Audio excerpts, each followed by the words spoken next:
Everybody, so what I'd like to talk about is a paper that I've written with David Chalmers entitled Consciousness and the Collapse of the Wave Function. So this is coming out in about a month, I think, in this book, Consciousness and Quantum Mechanics.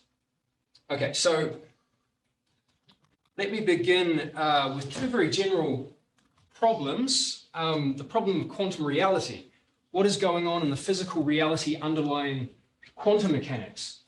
So there is widespread disagreement among physicists and philosophers as to how to answer this question. Some people think that quantum mechanics doesn't describe physical reality in the first place. I believe there'll be a couple of speakers advocating that view in this conference. Others think that it does describe physical reality, but they don't know how to interpret, they can't agree on how to interpret quantum mechanics as a description of reality. And so that's what gives rise to all of the various interpretations of quantum mechanics. So what I want to talk about today is a particular answer to this problem of quantum reality, one that's very speculative, very controversial, but I like it for a couple of reasons. I'm not trying to endorse it or try to convince you of its truth, but I like thinking about it for a couple of reasons. Firstly, because it's testable, I think. I'm going to try and argue that it's testable, at least. So when we're looking at all these different interpretations of quantum mechanics and we're figuring out which one should we work on, well, testability is a good guide. It's a good feature of an interpretation of quantum mechanics if it's testable. Secondly, the interpretation I'll be talking about today does interact in interesting ways with the second problem that I've got here, the mind-body problem. And there's various different ways of stating this problem. I think perhaps that a core formulation of it is what is the relationship between consciousness and physical processes? In particular, how does all this physical processing in my brain, how do billions of interacting neurons generate something as distinctive as conscious experience? Okay, so we'll come back to that one. As we'll see, this interpretation of quantum mechanics is going to touch upon this problem. Okay, so let's talk more about the problem of quantum reality. Why can't we just solve it? Why can't we just open up a quantum mechanical textbook and figure out what it's saying about reality? And that's what quantum mechanics tells us about reality. The problem is that when you open up a quantum mechanical textbook, you see statements like this. I don't mean to pick on David Griffiths, it's a very good textbook, but it also is very vivid. So he says, it was the act of measurement that forced the particle to take a stand, which really he means collapse. There are then two entirely distinct kinds of processes.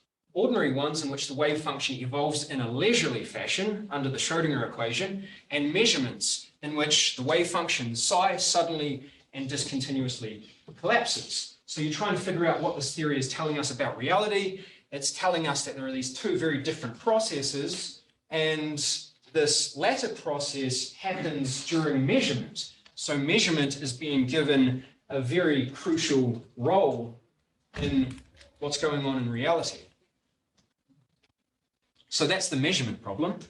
And lots of ways of defining the measurement problem as well. I quite like this paper by John Bell against measurement, which states it fairly well. So in this paper, Bell does he kind of did what I just did. He goes through a bunch of textbook statements where this notion of measurement comes up.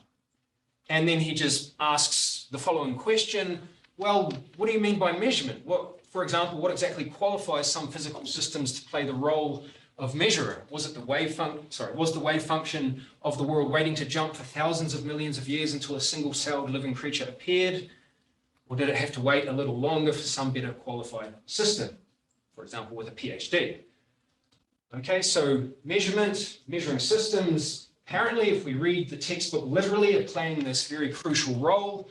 But what is a measurer? How complex does such a system have to be? So that's the measurement problem, and that's a big barrier to solving this problem of quantum reality. Here's Eugene Wigner. So a now famous paper remarks on the mind-body problem. Wigner poses a solution in this paper. He begins with a particular thought experiment, the now famous Wigner's friend thought experiment. I know a lot of people will be talking about this. I think much of Thursday is dedicated to this thought experiment. But it's worth looking at what Wigner himself concludes from this thought experiment. So in this thought experiment, basically, you have Wigner and Wigner's friend, and Wigner's friend is basically in a box or in a lab and is going to perform a quantum mechanical measurement. And Wigner's wondering, how should he represent his friend? Should he treat his friend as a measuring device, creating a collapse of the wave function, or should he describe his friend as just evolving in a leisurely fashion in accordance with the Schrodinger equation? So here's the key quote, and I've just added some terminology. If the atom A1 is replaced by a conscious being, which we can just call CB, then this wave function, so originally he was considering a wave function in which atom A1 entangled with atom A2, but now we're replacing A1 with the conscious being. And so what does this mean? It can just mean being in a superposition of believing that there is a spin-up result versus being in a, being in a superposition of believing a spin-up result and believing a spin-down result, or experiencing that you've got a spin-up result and experiencing that you've got a spin-down result. And Wigner says, this superposition, this particular wave function appears absurd because it implies that my friend was in a state of suspended animation before he answered my question. The question is, open the door to the lab, what result did you get? Well, if Wigner collapses the wave function when he opens the door, then before opening the door, it looks like the conscious being was in this state of suspended animation. And according to Wigner, that's absurd. That is an absurd consequence. And so then we get the statement about what follows from it. It follows that the being with a consciousness must have a different role in quantum mechanics than the inanimate measuring device. So this is what led to Wigner's idea that perhaps we should understand measurement in terms of consciousness and think of consciousness as what's collapsing the wave function. And what is the special role of consciousness here? Why is he thinking that? Well, I take it the idea is something like, if that's absurd, then consciousness has some sort of property by which it resists entering into superposition. It doesn't like superpositions. If other systems try to superpose it, it will create a collapse of the wave function. This is how I would interpret Wigner. So just to say it a bit more clearly and relating it to the Griffith quote, it looks like on Wigner's view, there are two distinct fundamental processes. On the one hand, you've got non-conscious systems, and these are governed by the Schrodinger equation. Then you have conscious systems. They're also governed by the Schrodinger equation unless the conscious systems enter into a superposition of distinct conscious experiences, in which case the conscious system will collapse to a definite experience and collapse everything else that it's entangled. So that's how I understand what Wigner's idea and what he's trying to say. And as we all know, this theory has been more or less dismissed completely by the foundations community, by physicists and philosophers alike. The notable exception might be Henry Stapp, who's one physicist that tried to develop this idea, but took it in a slightly different direction. To the very end, Wigner still believed in it, as did Shimoni and others. So. Well, at least that's what he called it. But I think towards the end of his career, he was really worried about solipsistic implications. Wigner was, yeah, and may have given it up, I thought, but I can check that to make sure. Well, suffice to say, not very popular idea. Why? Well, there might be a lot of reasons, but if we want substantive reasons to actually remove this from the set of interpretations that we want to consider, well, what do we see in the literature? What are the substantive objections that are given to this idea in the literature? Well, sometimes you get objections to collapse theories generally. Those would be objections to the theories that Angelo was talking about. I just want to set those aside and talk about objections specific to this theory. At least in the philosophy of physics, I'm a philosopher, not a physicist, so I'll talk about the philosophy of physics. You get this objection typically. So for example, in David Albert's textbook, Quantum Mechanics and Experience, this is the reason why the consciousness collapse hypothesis is abandoned. So the idea is consciousness is not well defined either. It's as poorly defined as measurement, maybe it's even worse. So remember, we had this measurement problem. The measurement problem was, well, we don't get a clear theory out of a quantum mechanical textbook because we have this notion of measurement that's not well defined. Wigner comes along and says, well, let's replace the notion of measurement with the notion of consciousness. And the concern here is we've made no progress because we've just substituted in one unclear term for another. Okay, and then we don't have any clear empirical predictions, and we don't have much to work with if we don't have any clear definition of consciousness. Okay, so the question that I want to ask at this point is that really true? Is consciousness really not well-defined, not well-defined enough for a theory like this? Well, what do we need? How precise would we need to make consciousness in order to get a sort of rigorous theory, a rigorous interpretation out of this that makes predictions? Well, this is a version of the equation that Angelo just presented earlier. His was a little more complicated. He had some additional terms, but this is, in the simplest form, the most general form of a continuous collapse equation.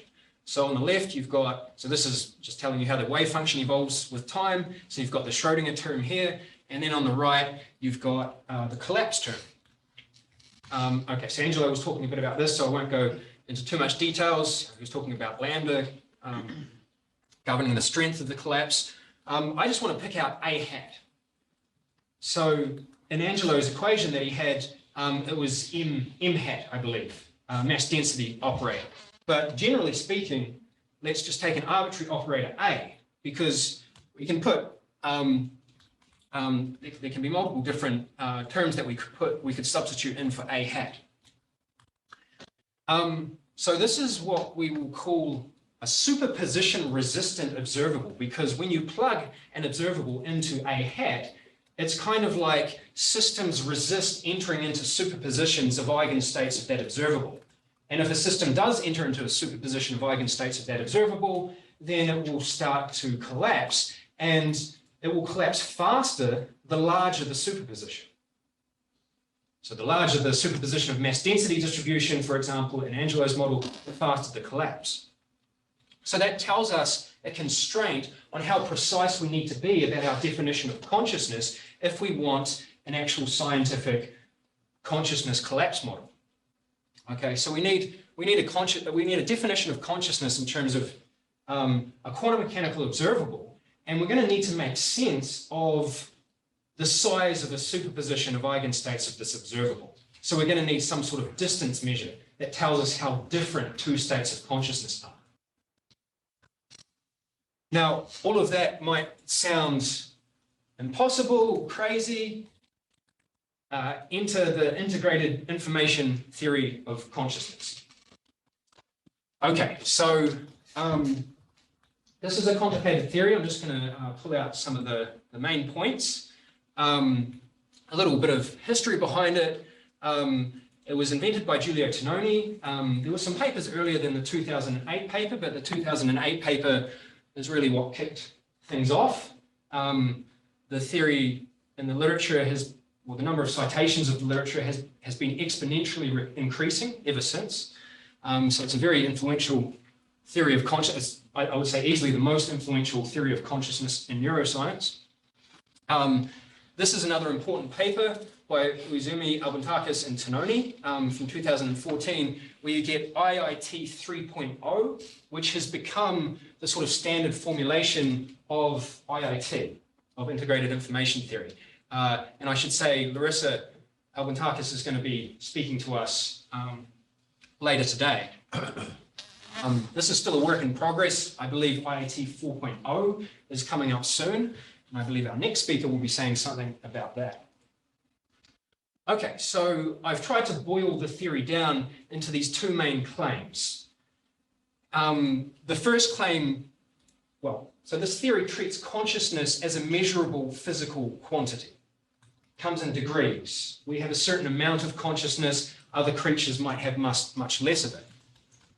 So it gives a measure of the amount of consciousness in a physical system. It uses this label that's well known in the neuroscience literature. Capital Phi is sort of stand-in for this measure, and it's a measure of integrated information. I'll say a little bit about what that is in just a moment.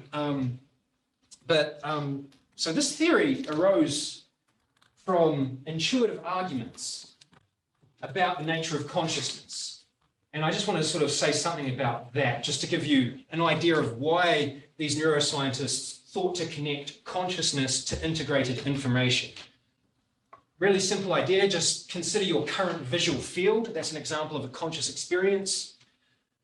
Ask yourself how much information is packed into your current visual field.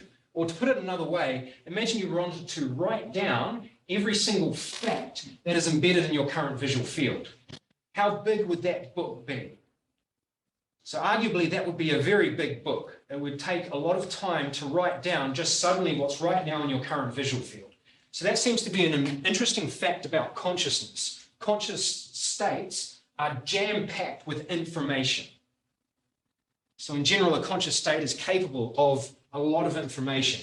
The information also appears integrated in a certain sense. So your visual field doesn't have any natural borders or boundaries where you can think of your current conscious experience as just a basic sum of some components. Okay, it seems very continuous. It seems very integrated. And so then the thought is we're physicalists, or at the very least, we think there's a very tight connection between consciousness and the brain. So if we think that this is a very important fact about conscious experience, then that should somehow be reflected in the physical substrate of consciousness in the brain. And so the next step in this theory is to try and more formally define this idea of integrated information so that you can define it applied to a neural network or the neural basis of consciousness, and then develop your theory of consciousness out of that. Okay, so this first point gives us an amount of consciousness, which isn't going to be very helpful. I need the second notion, which is a little bit more complicated, not as widely discussed, but I think a lot more interesting.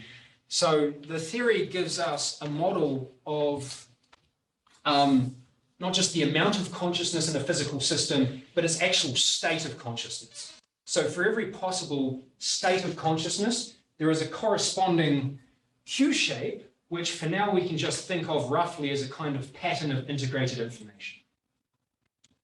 So that's going to be more useful here. And just the basic reason for why we go for the second rather than the first, if you try and define a consciousness collapse theory in terms of phi, you run into problems. You don't actually get a consciousness collapse theory. Why is that? Because according to this theory, you can have two very different states of consciousness that have identical phi.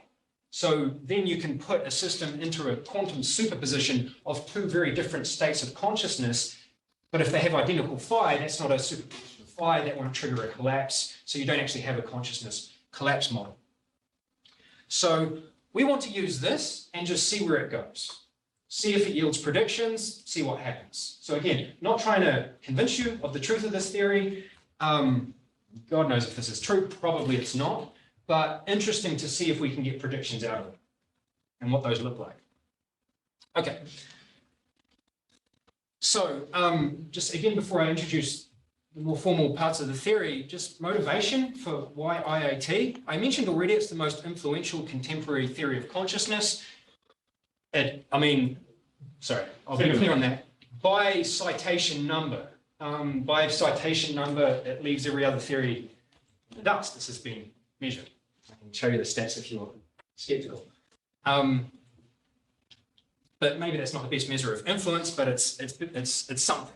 It's also led to important technologies for measuring consciousness. So, the science of consciousness is still very new in its infancy. If you can get anything out of it, that's something. And the so-called perturbation complexity index, which is used to measure consciousness, and it's used not just by consciousness researchers, it's used in hospitals as well, arose out of the IIT people trying to figure out how they can measure integrated information in brains. So I'm also not trying to convince you of IIT. I don't know if IIT is true. I have another research program where I'm trying to falsify it. And we've made progress in that. So, I presented that a month or so ago here at Chapman. So I'm not trying to convince you of IIT either. The only point is, this is not ad hoc. right? So the worry is, I told you some constraints on consciousness, our definition of consciousness, if we are going to have a scientifically rigorous consciousness collapse model. And the worry would be, okay, well, those are my constraints. I'll just come up with a definition of consciousness that meets those constraints. That wouldn't be very interesting because there'd be no actual scientific connection to consciousness. So IIT is playing the useful role of a kind of, well, proof of concept, and it's not arbitrary, it's not ad hoc. It's interesting if this theory of consciousness that is completely independently motivated happens to satisfy the constraints that we need to have a precise consciousness collapse model. Here's another useful fact about IIT. It predicts that some simple systems possess consciousness in small quantities. So if we are going to start thinking about consciousness as a measurable quantity, then we can start thinking about what it looks like in its smallest amounts. And you can have pretty small amounts of this in very simple systems. And the key systems here are going to be feedback systems, okay? Systems that have these cycles. That's going to allow testability. It's going to mean that we can't just sort of come up with thought. We don't just have to come up with thought experiments about how in principle we might test the theory. It means that maybe we can actually test this theory in the lab. Finally, the theory comes with a distance measure for total states of consciousness. So that's going to be useful when we're talking about collapse rates. The larger the superposition, the faster the collapse. I'm going for time. Okay, 23 minutes. Okay, so let's talk about IIT then, what it looks like. So I know there's a lot of IIT experts in the audience. I'm simplifying. I'm just trying to give people the gist, the basic idea. Okay, so I'm ignoring big phi, capital Phi, the measure of integrated information. I mentioned a reason why that's not going to be useful for a consciousness collapse model. We need this, Q shape. Q shape's not, that's my own word actually, in the literature, it's called maximally irreducible conceptual structure, which is a bit of a word salad, so I just call it a Q shape, short for qualia shape, the mathematical shape of the qualitative aspect of your total state of consciousness. Okay, so what is a Q shape? So that's what's going to represent a particular total state of consciousness. And mathematically, so first of all, a limitation of this theory is that it's defined on networks, classical networks. So this is an example of a network. I've taken this image from the 2014 IIT paper that I just referenced. So networks are these very simple things. You have these nodes, and there's a finite number of them. They have a finite number of possible states, and they have some basic rules represented here as OR and XOR, so that they can update each other's states. So useful enough for a neuroscientist working with neural networks. So the model's been IIT 3.0 at least, applies to these, what I'll just call classical systems. So if you've got an n-element classical system, then the representation of its total state of consciousness, its Q shape, is going to consist in 2 to the n minus 1 weighted points, one for each subsystem. So for example, if we went into this network and we picked out ABC, then what is that? That's going to be 7 subsystems. So we're going to need 7 of these weighted points. And so what are points exactly, and what are weights? So points are going to be pairs of probability distributions over the network state space. So one is going to be the cause distribution, the other is going to be the effect distribution. So the dimensionality of the space is going to be twice the size of the state space of the system. So let me say a little bit more about what that means in a moment. I'll go to weights and then I'll come back to points. So what are the weights?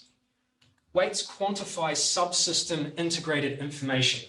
Small phi, not big phi. Big phi is the amount of consciousness, the amount of integrated information in the system. But we can break down the system into subsystems and talk about the small phi, the integrated information of the small systems. Okay, so how do we figure out what the integrated information of some subsystem like AB is?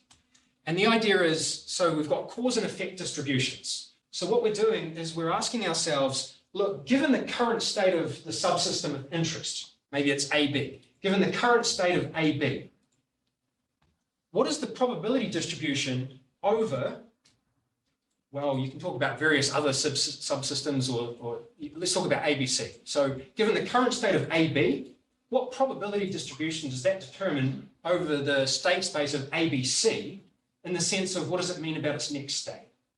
So that's the effect distribution.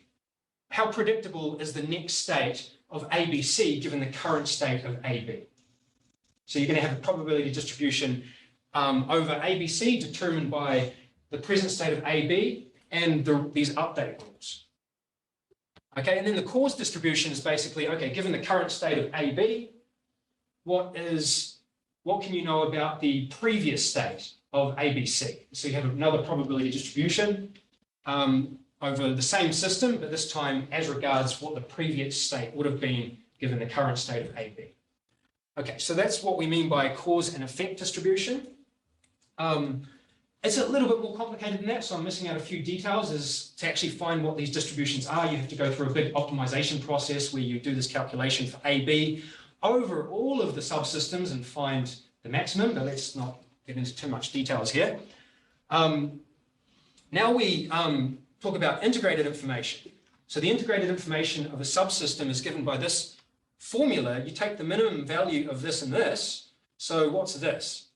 D is a distance measure between two probability distributions. Just tells you how different two probability distributions are. So we'll give you 0 if they're the same. So this is your effect distribution. And so maybe we're considering if this is the integrated information for AB over ABC, then this will be the probability distribution I mentioned earlier.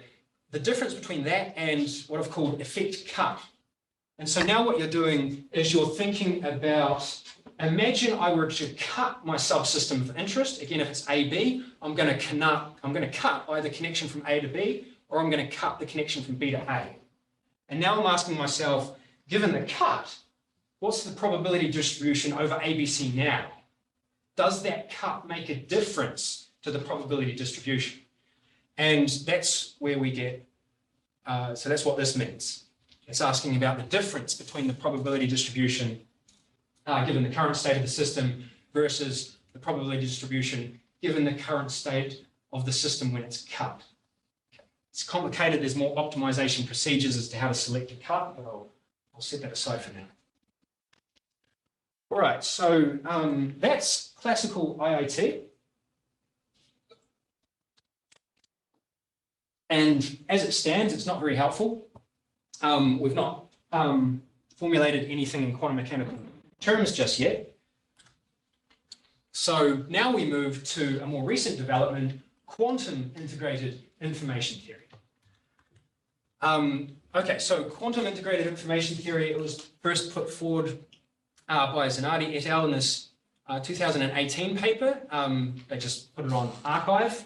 And then it's been developed in further detail by our own Johannes Kleiner with his collaborator Sean Toll in this very nice paper, The Mathematical Structure of Integrated Information Theory. And so this is an attempt to, given the mathematical structure of IIT 3.0, what would a quantum mechanical version of that look like? And the same basic structure is there. So we move from classical networks to quantum networks. These are still very simple idealized systems, so that is a limitation of this interpretation, but still.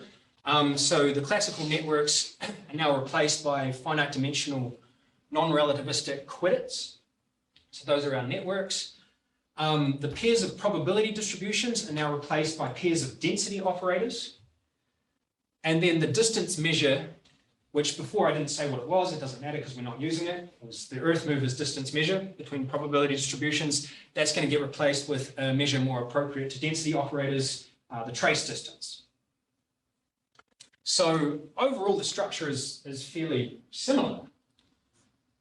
Okay, so now that we've got quantum integrated information theory down, if I haven't lost everyone, then we can try to formulate a collapse operator.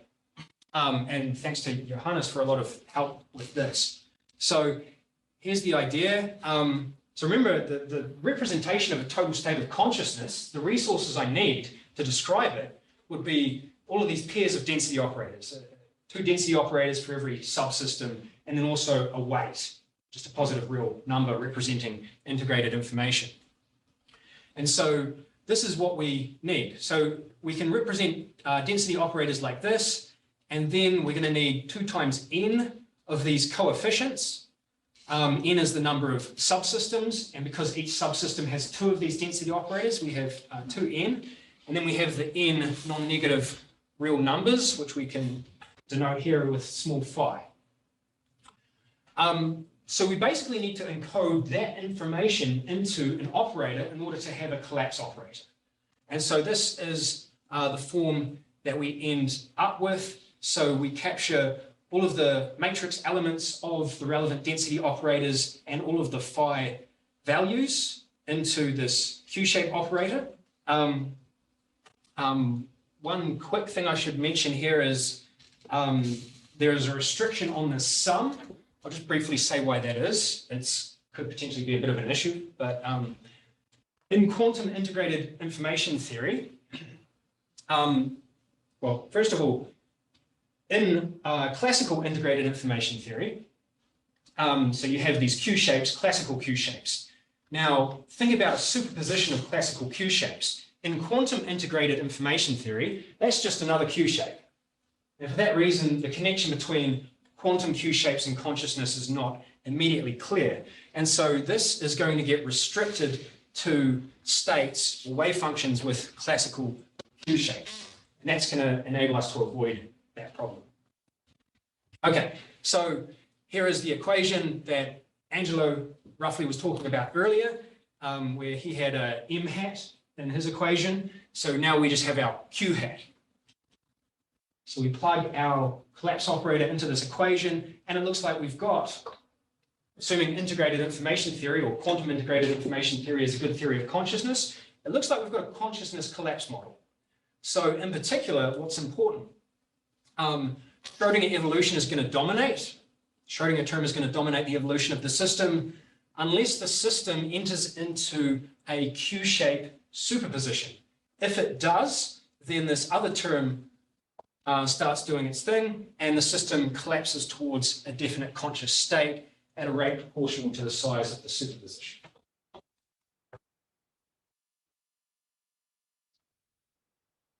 Okay, I've got 10 minutes. So what was the point of all this? Well, we were just interested to see, I was interested to see, can we get Wigner's suggestion to a level of rigor where at least make some testable predictions?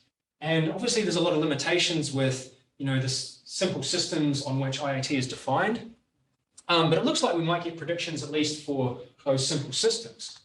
So in terms of experimental tests, it looks like the model predicts the breakdown of universal quantum computing. Why is that? Well, here's a simple example. So here's a feedback network. We've got 2 AND gates, each of them receiving 2 inputs, one from the other, one from itself.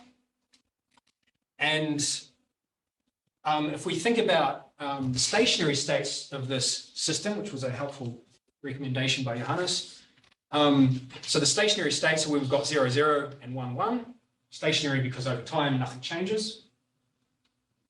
If we can put this feedback network into this superposition, then it would slowly collapse according to the theory because only the second term represents a non-trivial Q shape. And just to get the intuition from that, remember, in order to get some phi, you need a difference. You need cutting one of these connections to make a difference. But in the 0, 0 state, cutting a connection means noising it, means 50-50 probability for giving it a 0 versus giving it a 1. So if we've already got 0, 0, then the inputs are 0. So having an input of 1 doesn't do anything. An AND gate will still give you 0. But if you have the 1, 1 state, then all of a sudden cutting a connection does make a difference. And you're going to get a little bit of phi, a little bit of integrated information, and so a non-trivial Q shape. And so this looks like the simplest possible consciousness superposition. Again, if IoT does describe consciousness, well, then this should collapse. And generally speaking, feedback networks in quantum computers collapse if they enter superpositions of distinct Q shapes. I'm not a computer scientist. I have no idea about the feasibility of this in a quantum computer. It looks very simple, but of course, this is not going to float free. You need other systems to put it in that state. That's going to complicate the calculations, but I just want to throw this out there as a possibility. Okay, good. So I've left a little bit of time for Q&A, so I'll just finish with this. So there's the model. Are there any problems with it? And of course, yes, the problems are legion. Here's a big list. Obviously, I won't go through all of these, but I'll just mention a few of them. The first worry, I mean, that system I presented looks awfully simple. Again, I'm not a computer scientist, but maybe that's already been realized. And so maybe this theory has already been refuted. Right? So then I wanted a theory that was testable, but maybe the problem is it's too testable. It was refuted long ago. But then that's an interesting result, because if IIT really does describe consciousness, then we finally empirically refuted an interpretation of quantum mechanics, Wigner's. That would be an interesting result. Okay, there's worries about how general IIT is. It's defined on these idealized systems. Well, it's not a complete interpretation. We're using this continuous collapse model. There's reasons connected to the quantum Zeno effect that you can't avoid superpositions of consciousness in the theory. That's a bit of a problem. Philosophers start worrying about these kinds of problems. What kind of causal role are we actually giving to consciousness in this theory? Looks kind of odd. Does it even have a role? If so, is it just sort of triggering the Born rule and collapse? So it's just kind of playing a kind of rolling the dice. What happens when there's no consciousness? Well, it's a realist theory. We're realist about the wave function. So it looks like when there's no consciousness around, we've got the many worlds interpretation. Maybe that's just what it predicts, but maybe there's some problems with that. And yeah, what's going on in the early universe and the evolution of consciousness, those are big issues, but I'll stop there and take some questions. Thanks for listening.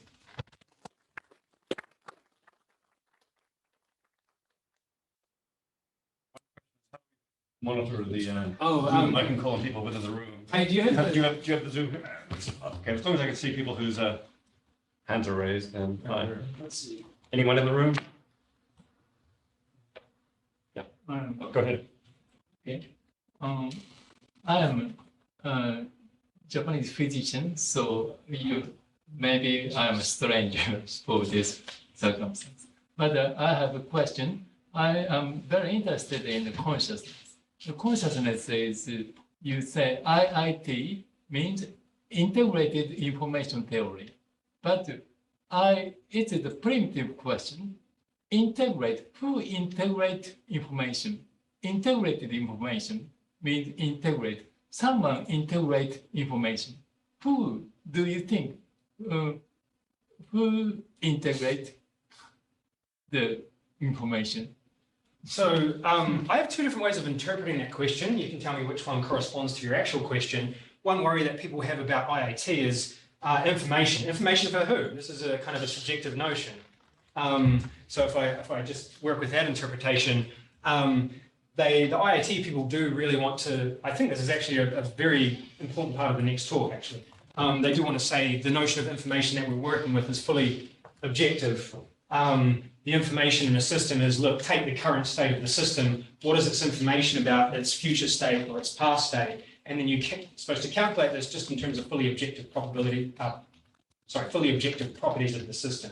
So in that sense, all of these notions, information integration, are meant to be fully objective in the sense that you can define them purely in terms of objective properties of the physical system. The other interpretation of your question is, why do we have integrated information? Where does it come from? I mean, who integrated it? Did God do it? Did evolution do it? God do it. Or was there a second interpretation? Someone. Someone, possibly. I guess I'm agnostic myself. So I Okay. Super. don't have an answer. Next question. Yeah, my question was basically, would you say that this is a spontaneous collapse model, like for isolated systems?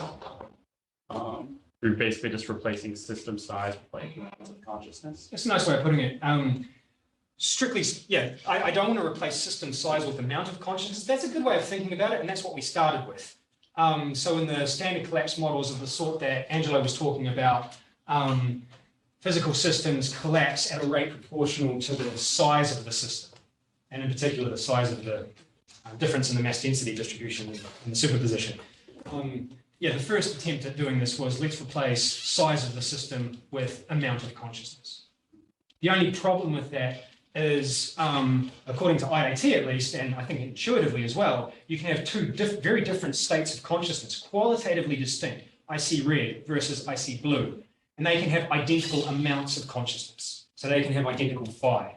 But then if you define collapse in terms of phi, and you put a subject into a superposition of seeing red and seeing blue, that's not a phi superposition because it's the same amount. So there won't be a collapse. And so you can just allow a subject to be in this superposition of distinct conscious experiences. That's why we move to this more complicated property, Q shape.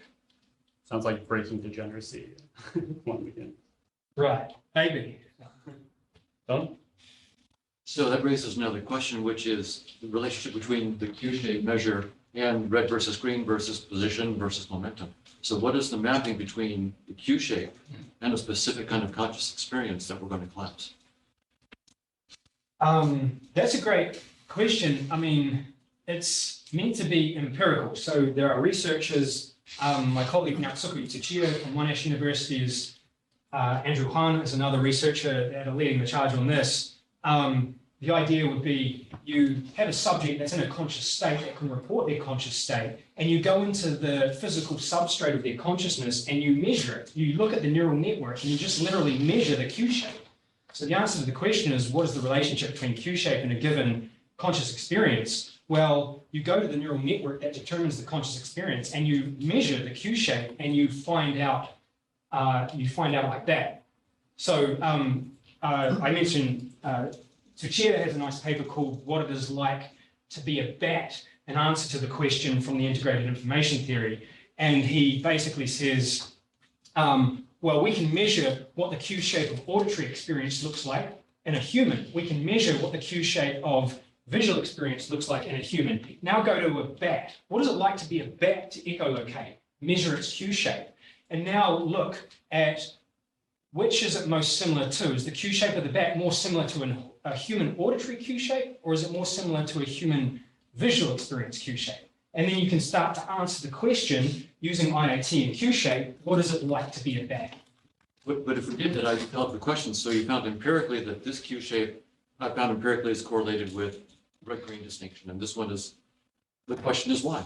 Why should that particular Q shape be correlated with that? Is it just an empirical thing that we just take as just an empirical thing, or is there some principal reason? Yeah, that's a great question. Personally, I don't know if there's, I kind of lean on the empirical side, but the advocates of this theory, I think we'll see some of this in the next talk, I believe. Sorry, Leo, if I'm putting pressure on you. But I mentioned, when I introduced IAT, I said, here's a thought experiment. Consider your current visual field packed with information, absolutely packed. Unlike our other psychological states that represent a belief, for example, is not packed with information. Your visual experience is packed with so much information that could correspond to an enormous number of beliefs. So the information also seems very integrated. So there are these thought experiments trying to get across this idea of the seamlessness, of the continuousness, of the difficulty to break down conscious experience into just a sum of its parts. So there's this sort of introspective reflection on the nature of our own conscious experience that brings about these concepts of integrated information. And then the thought is, now we're just sort of finding that in the brain and the physical substrate of consciousness. That's the story. I'm not that convinced by it myself. I've written about my skepticism of these axioms and these thought experiments. But I think I don't know of any good answer to your question. And so I just like IAT because it's giving us something. Well, I thought Don was asking a slightly different question, which is, how do you get from Q shape to consciousness, even accepting IIT, which is, for example, it looks like a given Q shape has nothing within it that differentiates, say, the experience of red from the experience of green. So this is what I think of as the Rosetta Stone question. We need like a Rosetta Stone for looking at these Q shapes and reading a state of consciousness of them. And as far as I can tell, there's never anything written. I've never read anything written by people who advocate IIT that tells us what that Rosetta Stone is. Well, I mean, if you were to look into the brain of a subject, seeing red and then ask the subject to see blue and measure the Q shapes, and the Q shapes are identical, IIT is false. You've just refuted it. So if you measure the Q shape for red and the Q shape for green, well, if IIT is correct, they are going to be different Q shapes.